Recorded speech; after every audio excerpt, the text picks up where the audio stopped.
Hello, I'm Linda Seith from The Layered Onion. Thank you for joining us. We will be listening to our amazing creators talk about their art and mental health. 48 million artists all over the world share this lived experience. The Layered Onion was formed to create a supportive community, allowing the creators to focus on their art, bringing their work from the shadows to receive the recognition and opportunities they deserve. Each podcast will feature an artist who talks about their creations and mental wellness. Art is healing. We hope these discussions will inspire you to appreciate the stories behind the creations and, more importantly, inspire your inner creator. Together, we can tackle the stigma surrounding mental health.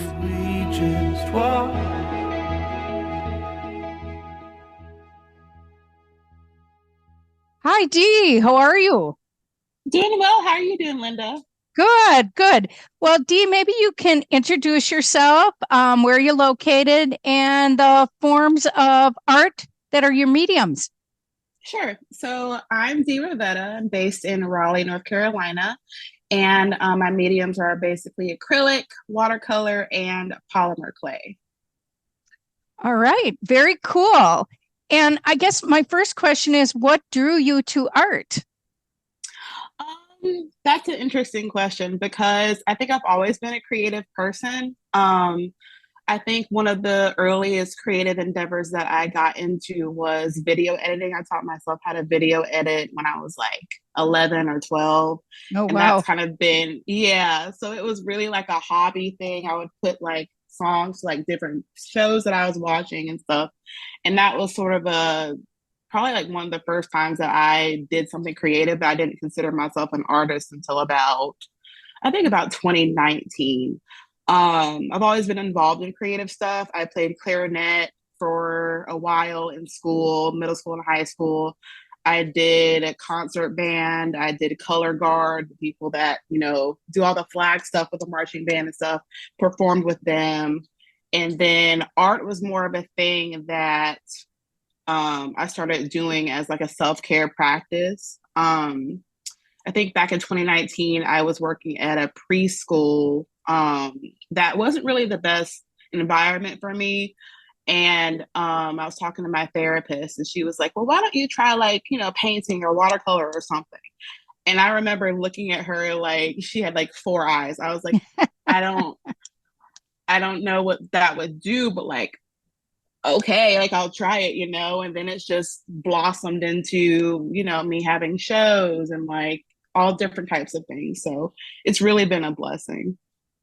Oh, I can see a lovely piece behind you.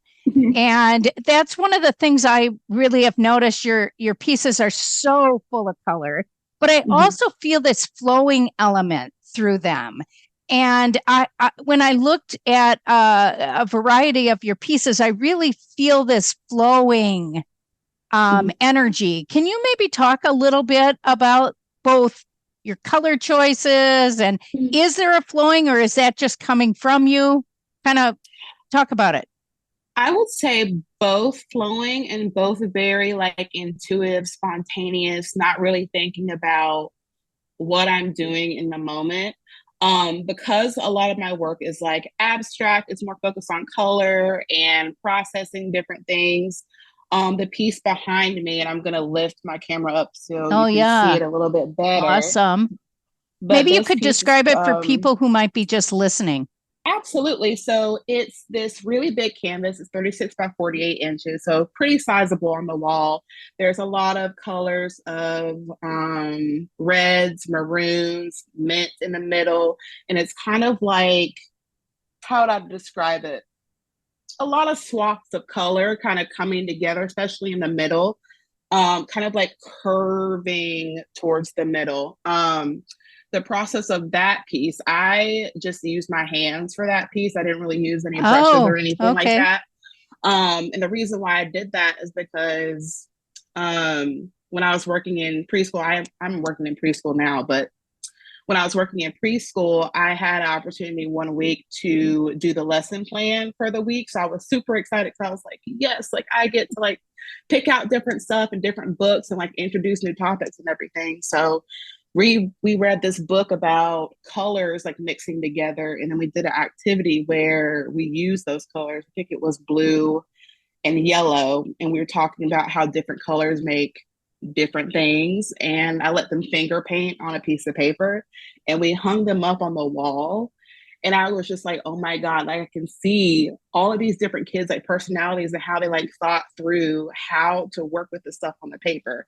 I didn't give them any instruction other than to like, you know, maybe don't put it on your clothes or your face, because then we would have to, you know, get through a whole process. And that would be a lot with, you know, 16 2-year-olds. So, but some kids they would use their hands to kind of poke colors on the paper. Some of them would take a brush and just kind of like swirl it until it was like a muddy color, and then the paper would come apart. But it was just really cool to see their like innate creativity and just kind of like watch them go through the process of like, oh, like this is something on the paper. Okay, then I can just do whatever I want. And that was kind of the inspo behind this painting. And then there's also, I think, 4 or 5 more of this size that I did with just my hands. And that was like my first big canvas series like ever. So, well, I think to be honest with you, the mint with the red is so interesting because it's such a soft, gentle mint. And then to have this vibrant red, and those aren't 2 colors I would necessarily pick to go together, but they look so amazing. Had that thought, or did it just sort of happen organically? It really just happened. I don't really sketch out or plan my pieces before I go in and work on them. So most of my work, like a good 70-80% of it was just like me in the moment being like, okay, I need to paint something, but I don't know what's going to come out. I have no clue. It's more of like an emotional process for me. And yeah. Well, they're amazing. And I think, how do you feel like your painting has evolved over time? That's a good question. Especially because right now I'm not painting. I'm more of like in a introspective processing, like gathering information, inspiration, whatever you want to call it, so I can produce whatever my next body of work will look like. I have no clue, and that's really exciting, but also really scary. But I think my background as like a counseling grad student really, really helped in making some of these pieces, because a lot of the times when I'm making like big pieces like this, it's a lot of different stuff going on in my head. And I guess painting is more of like a way for me to talk about things that are really difficult for me to talk about, but it's in the layers of it all. So my first layer, especially when I'm working on something like this, is just kind of like putting stuff on the canvas. It doesn't matter like with what colors, because I'm going to cover it up eventually. And I don't know, it's a really unexpected process for me, I think, because I never know what's going to come out. And that's what's kind of difficult about it, is that, you know, when I'm working on something, a lot of the times there's a lot of different pieces that I think this applies to, but I'll like have like emotional like releases when I'm painting. Like I will like cry my eyes out, or I'll get like really, really mad and start like banging the canvas with like a brush or something. And for it to be such a visceral process, even though it looks like quote unquote simple, or like a 3-year-old could do that, which that's cool too. But I don't know. I just feel like for me, like it's just a really huge part of my being and how I like process the world and like that kind of stuff. So maybe talk about that a bit, about the mental wellness part of art, and how has art allowed you some release from some of the things that you're dealing with?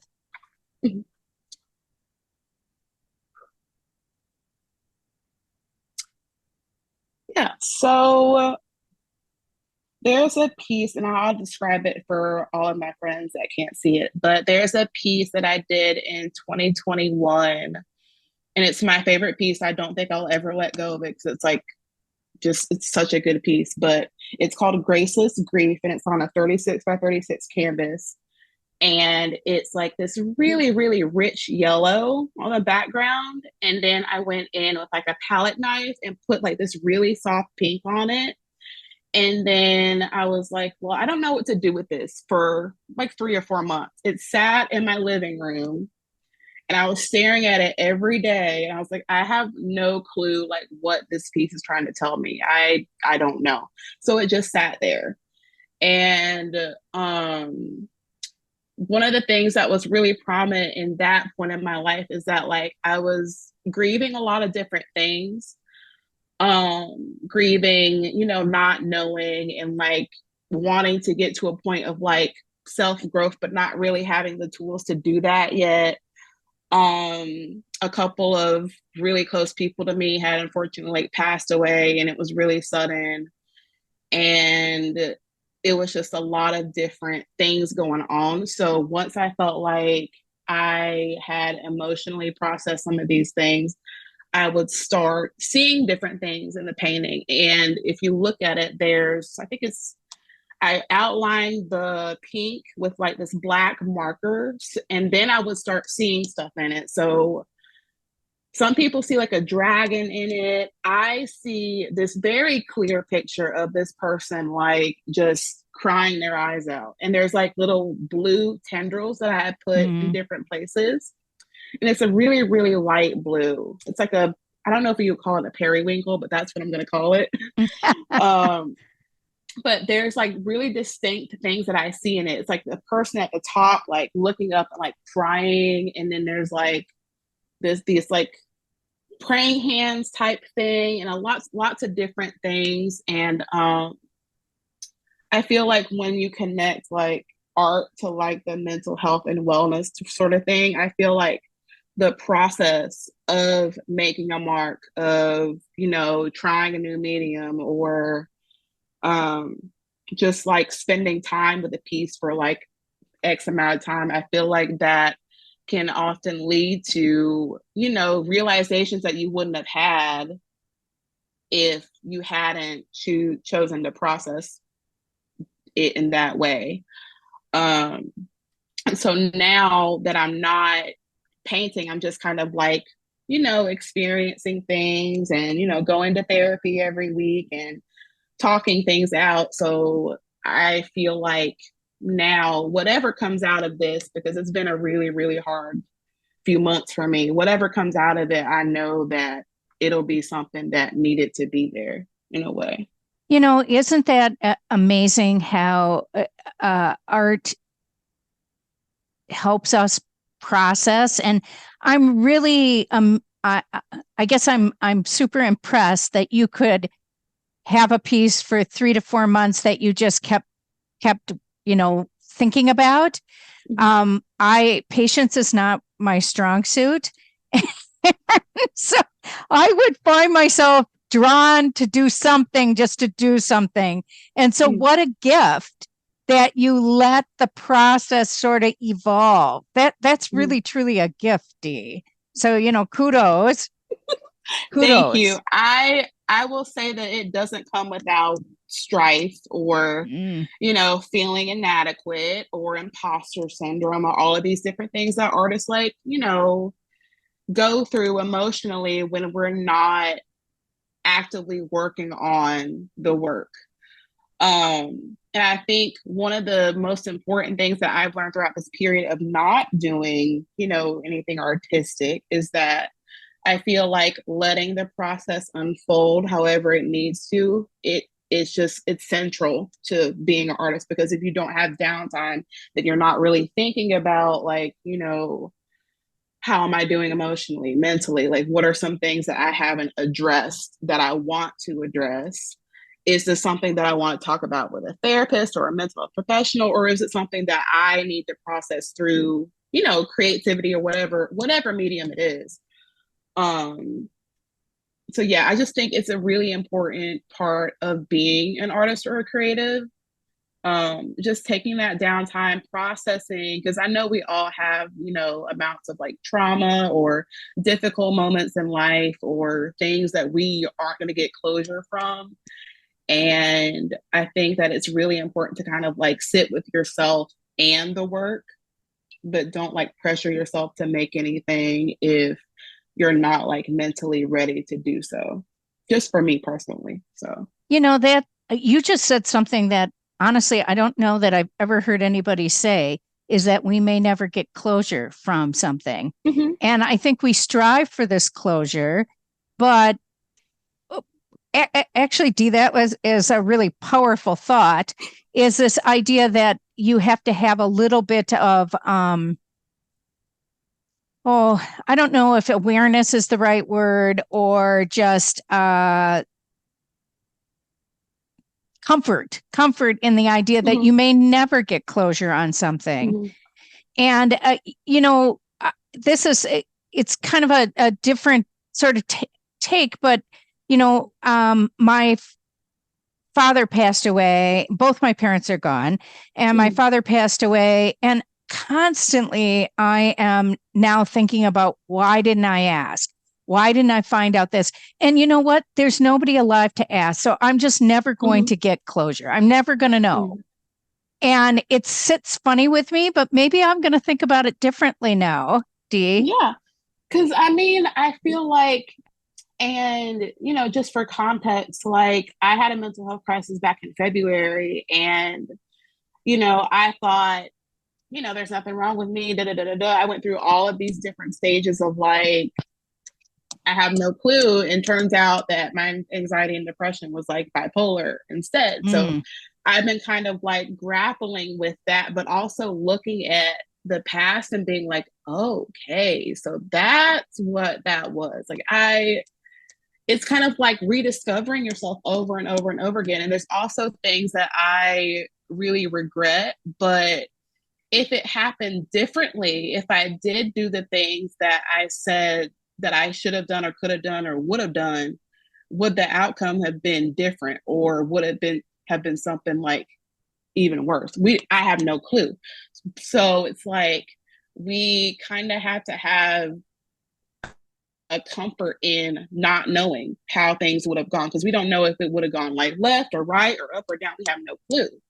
But I think the part of us that is like, oh man, like I should have done this and it would have been better, or I should have done this and we would have, had a better relationship, or whatever the case may be. There's simply no way to know, So that's like a really, really recent thing that I've like been thinking about, is like, even if the situation that we were thinking about could have gone a different way, would we be okay with that? And I don't think that, I don't know. So. Well, thank you for that. I'm actually going to really think, I'm really going to sort of like process that for a while. I think that's a great tidbit, to think about, is that maybe you never get closure, and maybe we shouldn't strive for closure in all things. I think that's just your nature, is to want to close and move on, but maybe that's meant to stay open for sure, huh? I think, and this is a recent thought too, but I feel like we don't ever truly move on from things. It's just kind of like it sits dormant for a while, and then maybe something will, like, not in a bad way, or maybe trigger those memories or those thoughts again. And then it's something that we have to like kind of reopen that wound and reprocess and think about it in a different way. And I feel, I'm only like 28 years old, so I'm still like really, really young, but I just kind of feel like there's things in my life that I process through art that I feel like the art has helped me communicate those things to like my loved ones and open up conversations that like we've really never had before. I know that a lot of people's families, they don't really talk about like mental health like that. It's kind of like swept under the rug, not really talked about because it's uncomfortable. and like pushing through that discomfort is really, really difficult. I know it was for me because I was the first person in my family to go to counseling ever. And they were just kind of like, why are you doing that? Like, I don't understand, da, da, da, da, da. And I'm kind of like, that's a choice that I made so I can understand myself better, so I can like, you know, be more aware of like who I am, the person I'm putting out in the world and everything, and just being a better person overall. That doesn't come without like hard work, because you have to be very almost like a impossible amount of self-aware. Like, and it's difficult, but I think that it's helped me in multiple ways, the art being one of them. And that's why I'm not making it right now, because I feel like I haven't fully processed the things that I want to process in this stage of my life. And I feel like once I get to a point where I'm like, okay, I kind of get like what's been going on. Like, these are some things that like maybe I can process through art or talk about it so it can lead to a bigger conversation. And that's really what my art has been the past like 3 or 4 years, is me posting it on Instagram or whatever and opening up a bigger conversation about different topics like mental health. How do you market yourself as an artist when you don't know what that looks like? What's another big conversation that we've had? A lot of it has been like mental health related, because of my background. I have to tell you, when I look at your social media, I'm really, what courage you have, because you've been very upfront talking about creativity, talking about mental wellness, and also seeming to talk to yourself a lot. And I think that it's drawn a lot of people in because they can relate. But I really do think that has taken a tremendous amount of courage.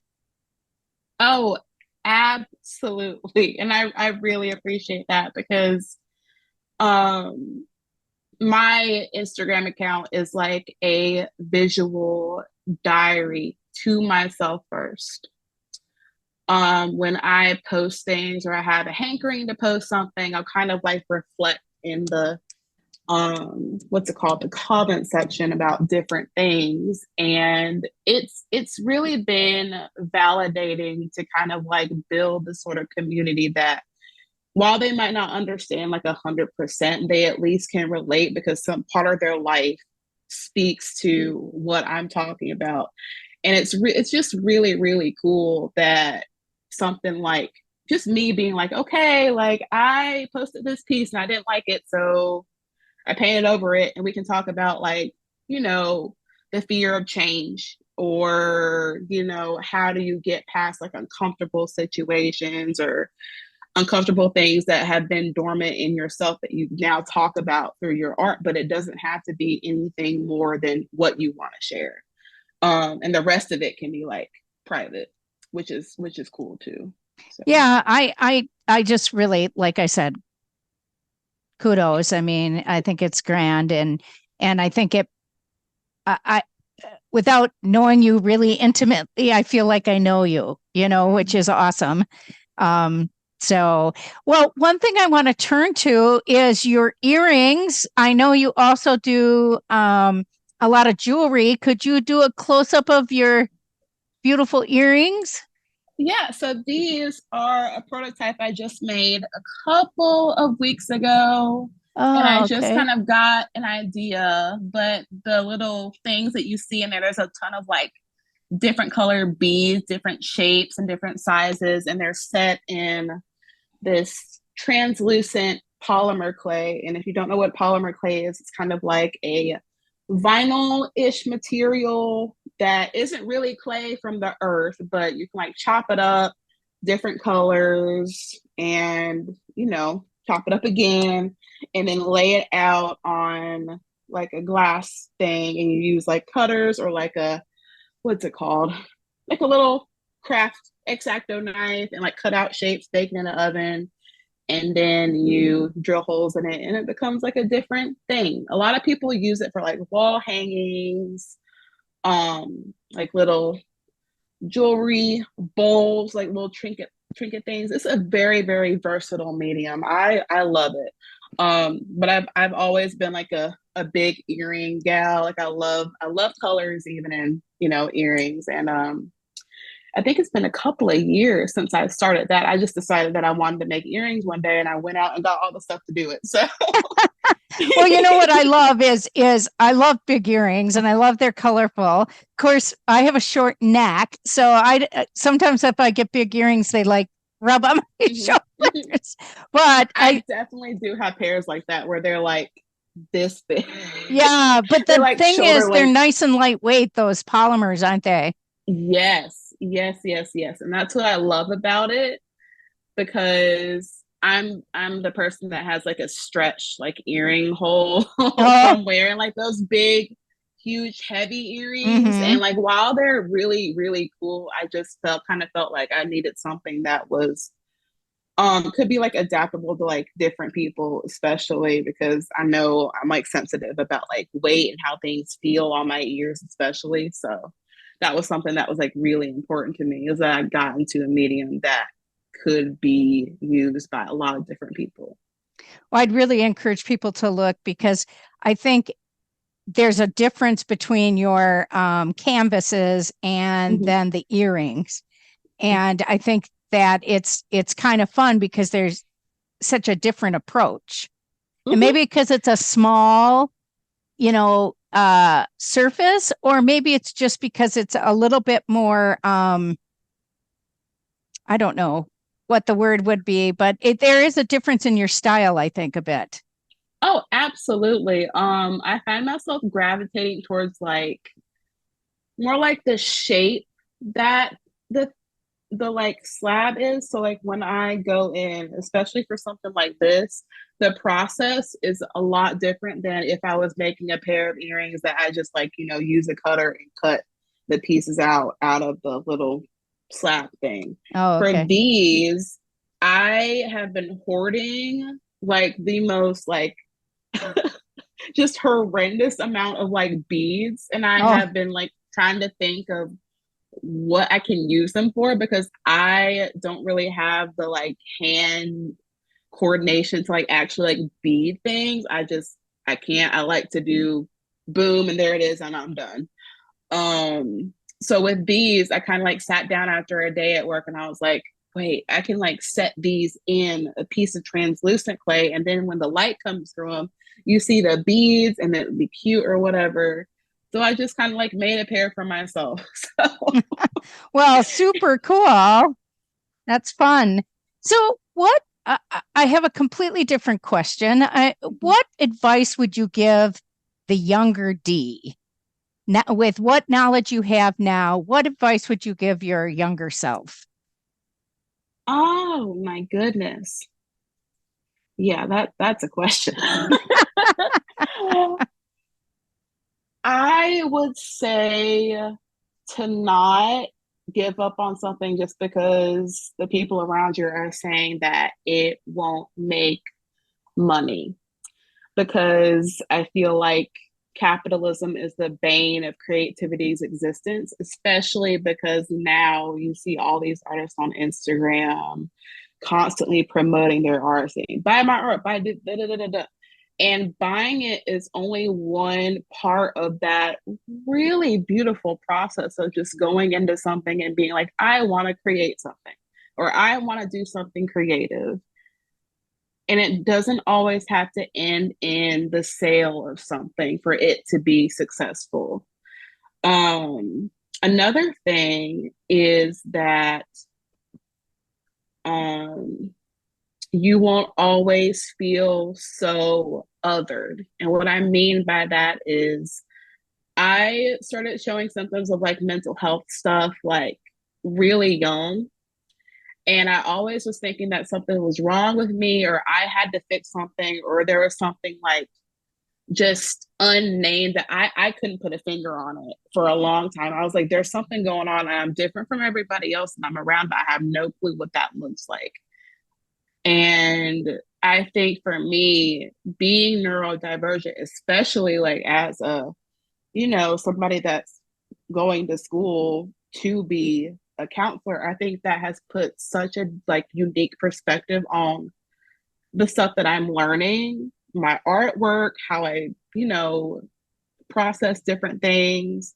And I think that if I hadn't taken the steps necessary to, see myself not as something broken, but something blooming and beautiful and courageous and all these things, I feel like I wouldn't be at a point where I can just start something like this. Like I had never picked up a brush ever when I started painting. That was like 2018, 2019. It started as a self-care practice. And now I'm like doing all of these different great things and people love my work. And it's like just a really beautiful testament to like what can happen when you see yourself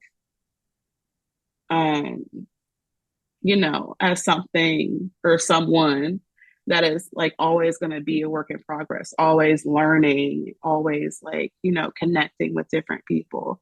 So I would say to just keep doing what you're doing. And if you feel like, nobody's going to get it, like I'm always going to be, misunderstood, let that be, because at one point you will be understood by people who don't even know you in real life. So, and that it's so cool. It's the coolest thing in the world to me that, I've built these genuine connections with people and I haven't seen them in person, but the connection itself is still very much real and cherished. And I like, just my heart is just so full. Well, that's just wonderful advice to give folks, is to just allow yourself time, to appreciate, but also to know it's an evolution. I think those are the big takeaways I take from the conversation. Things might not have closure, and it's an evolution, and in the evolution is really, that's the process is the process, and that's where the joy is sometimes, and the learning, not the end. This is true. And I think one of the biggest tenets of creativity that I've learned throughout this whole thing is that, like, and I've said this multiple times, and I'll say it again because it's just so, but I feel like what I make doesn't have to necessarily be like pretty or, presentable or just like understood by people. What matters is that like I made a choice to create in that moment and I made it happen. And that's like one of the biggest like victories that you can have as an artist. It's just like pushing through all of this like negative, like I haven't painted in a while, so it's not going to be good. It doesn't have to be good. That's subjective. Like I know there's people out there that don't understand this, and that's fine too. I'm not looking for understanding. I'm looking for personal release for myself. And I'm doing this for myself first. That doesn't mean that like I don't really care about the community aspect, because that is a huge part of it. But whatever I make and whatever comes out, that's for me first. So, well, what a great way to close, and good advice for everyone is that they should make sure that they're true to themselves. And thank you for being part of the Layered Onion community. We really appreciate it. And I love your work. And I'm looking forward to the next evolution, whatever it may be, Dee. Oh, me as well. I'm so excited. I have no clue what it looks like. But that's like the cool part about it, is the unknown aspect that would have been a bad thing a while ago, but now I'm like welcoming that. So I appreciate you as well. And the Layered Onion has been just a fantastic community of artists like me who, deal with all of these different things. But the one thing that, kind of connects all of us is the innate passion for your creativity and putting our stories out there in ways that, it's just fantastic. Like, go check it out if you haven't yet, because it's like a treasure trove of artists. It's amazing. Yeah. Well, thank you so much, and really appreciate you joining us. Thank you. Appreciate you as well. Thank you for joining us today. It is an honor to talk with these amazing creators. You can see and read the artist's work in The Shallot, our journal of mental health, art, and literature, or on our website, thelayeredonion.com. Thank you. A little more